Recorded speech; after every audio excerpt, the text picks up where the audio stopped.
The next to deliver his opening remarks is our Chair of the Committee on Human Rights. Congressman Abante, you are recognized. Maraming salamat, Mr. Chair. My incredibly industrious co-chairs, our distinguished colleagues, resource persons and witnesses, mga kababayan, ang mga nanonood po ngayon na libu-libong mga kababayan natin dito po sa Quadcom hearing, tayo po nagsimula na ng ating Season 2 ng hearing na ito. At ang panimula ay tungkol po sa extrajudicial killings.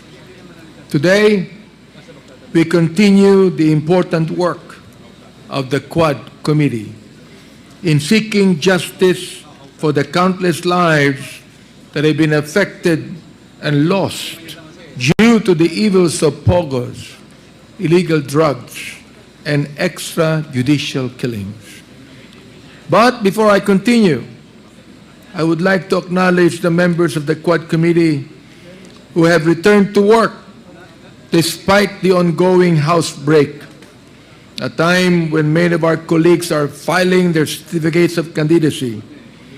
This hearing was originally scheduled for October 17, but we move it up because the House of Representatives recognizes that justice cannot wait. The urgency of our work is clear.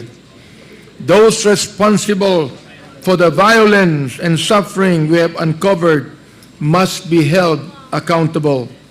We must continue to be resolute in our quest for justice. Kahit na po dapat kami ay nandun na sa aming mga distrito upang kami magpakilala bilang mga kandidato rin naman. Andito kami upang ipagpatuloy po natin ang ating tinatawag na quest for justice. The Bible reminds us in Proverbs 21 verse number 15, and I quote, "It is joy to the just to do judgment, but destruction shall be to the workers of iniquity." Destruction shall be to the workers of iniquity. End of quote. This passage, ladies and gentlemen, my friends, speaks of the righteous path of justice and the inevitable downfall of those who commit wrongdoing.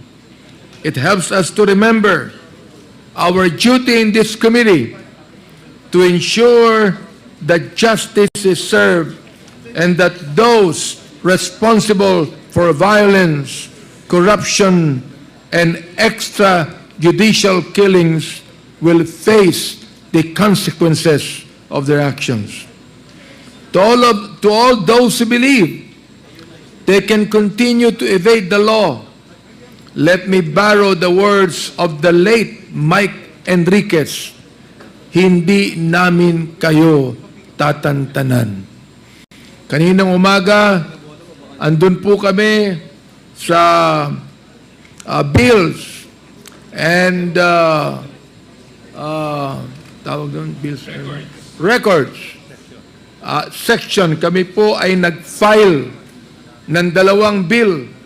Ito po ang House Bill number 10986 tungkol sa EJK at House Bill 10987 Anti-Offshore Gaming Operations Act, upang sabihin sa ating mga taong bayan na ang Quad Committee ito ay concerned in aid of legislations. Pero gusto ko rin pong bigyan ng babala ang mga tao na siyang guilty sa mga krimen na ito pang Quad Committee ay pwede rin namin gamitin in aid of prosecution. During this short pause in our hearings, this representation could not stop thinking about the information we have unearthed. We have heard in these hearings shocking examples of unexplained wealth. Ito po'y binanggit na sa inyo ng ating Quad Committee Chairman, houses that cost millions of pesos, businesses bought and owned by those living on government salaries. This reminds me of the line that appears at the beginning of the book by Mario Puzo, the Godfather, attributed to the Honoré de Balzac. The quote is, "Behind every great fortune, there is a crime." The crimes we are investigating, however, go far beyond mere financial gain. They have resulted in the loss of life. I cannot fathom how those who have enriched themselves at the cost of the suffering of others can live with themselves knowing that their fortunes are built on the blood of their fellow citizens, how they can live lavishly knowing that their money is blood money.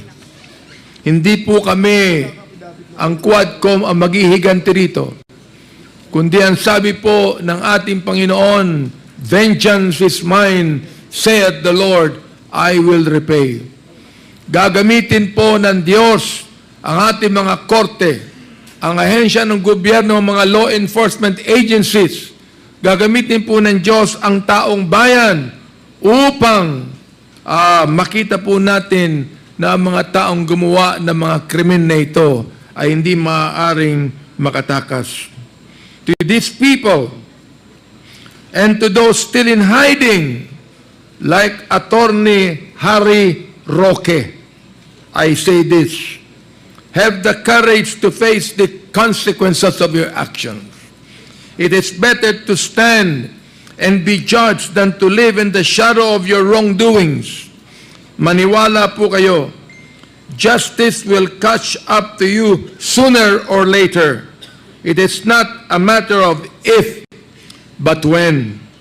As we have always said, the time of reckoning has come. Mga kababayan, the House of Representatives will not rest until those responsible for these heinous crimes are caught, tried, convicted, and punished. We owe this to the victims, their families, and to every citizen who believes in the rule of law.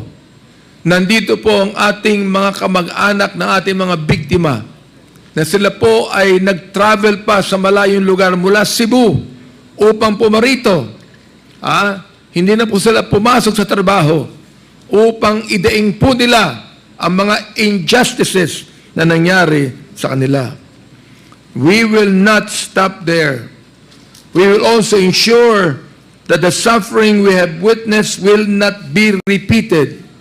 We are committed to putting in place safeguards and laws that will prevent such tragedies from happening again. Hindi ito pwede maulit muli. Justice may sometimes be delayed, but it will not be denied. With resolve, we will continue this fight until justice is finally served. Maraming salamat po. Thank you, Congressman Abante. The next to deliver his opening remarks is